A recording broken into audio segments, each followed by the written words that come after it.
ഇത് മുതിരയാണ് കേട്ടോ. നമുക്ക് എന്ത് വെച്ചൊന്നും ഒരു കറി ഉണ്ടാക്കി വെക്കാലോ. മുതിര കുറച്ച് എടുത്തിട്ടുണ്ട്, അടുപ്പത്തേക്ക് വെച്ചിട്ടുണ്ട്. ഇത് നന്നായിട്ട് വറുത്തെടുക്കണേ.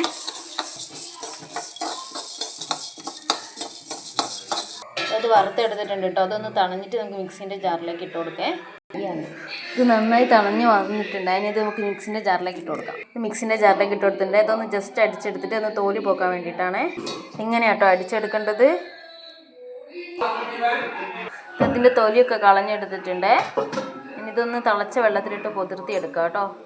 തിളച്ച വെള്ളത്തിലിട്ട് വെച്ചിട്ട് അതൊന്ന് പൊതിർന്ന് വരണേ. ഇത് നന്നായിട്ട് പൊതിർന്ന് വന്നിട്ടുണ്ട്. ഇത് നല്ലോണം കഴുകി അരിച്ചെടുക്കാം കേട്ടോ. നമുക്ക് അത് കഴുകി അരിച്ച് വെച്ചിട്ടുണ്ട്.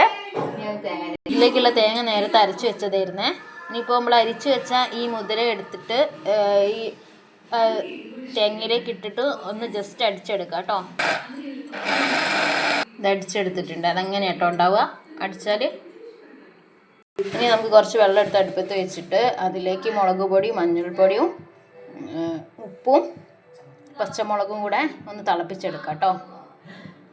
ഇത് നല്ലോണം തിളച്ച് വന്നിട്ടുണ്ട് കേട്ടോ. അപ്പോൾ നമുക്ക് അരച്ച് വെച്ച തേങ്ങയും മുതിരയും കൂടെ അരച്ച് വെച്ചത് ഇതിലേക്ക് ചേർത്ത് കൊടുക്കേ. നന്നായിട്ട് ഇളക്കി കൊടുക്കാം കേട്ടോ.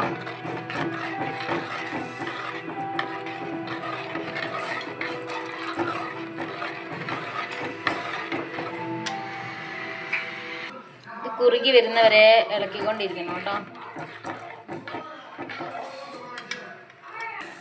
കറി നന്നായിട്ട് കുറുകി വന്നിട്ടുണ്ട്. ഇനി നമുക്ക് ഇതിലേക്ക് കറിവേപ്പിലയും പച്ച വെളിച്ചെണ്ണയും ഒഴിച്ചു കൊടുക്കാം കേട്ടോ.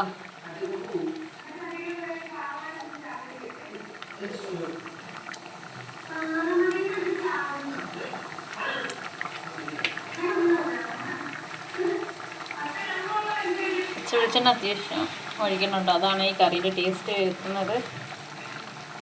നമ്മുടെ കറി ഇവിടെ റെഡി ആയിട്ടുണ്ട്. കറി ഉണ്ടാക്കാൻ കുറച്ച് ബുദ്ധിമുട്ടാണെങ്കിലും ചോറിൻ്റെ കൂടെയൊക്കെ കഴിക്കാൻ നല്ല ടേസ്റ്റാണ്. എല്ലാവരും ഒന്ന് ട്രൈ ചെയ്ത് നോക്കണേ.